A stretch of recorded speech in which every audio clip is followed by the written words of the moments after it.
I want to thank the manufacturer for sending me the pair of cedar trees to check out.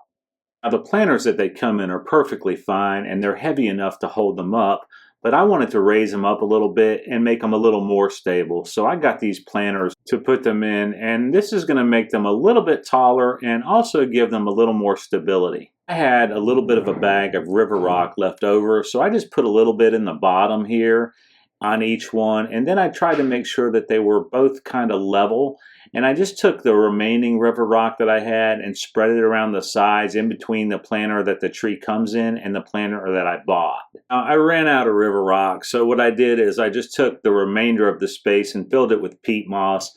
It doesn't really matter what you put in here. Like I said, the plants are already stable enough. So at this point, I was just filling up space before I put the decorative rocks on the top, which is what I'm using instead of the moss that it came with.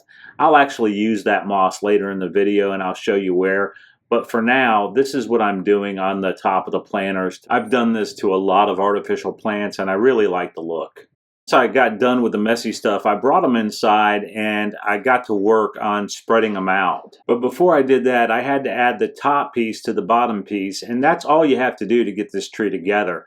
Now it's time to fluff them out and make them look like they're supposed to. But before I did that, I just took a step back and looked at them because I want them to be as uniform as possible since they're a pair and they're going in this space. Now they're already a pretty good shape and they don't really require a lot of fluffing out. I enlisted the help of my wife here to kind of do this because she's much better at it than me. As you're doing this, you want to periodically just step back from it and take a look and see how it looks from a little bit of a distance so that you can get a general idea of the shape of the tree. It's much easier to do when you step back. One thing I wanted to point out is the attention to detail on these branches.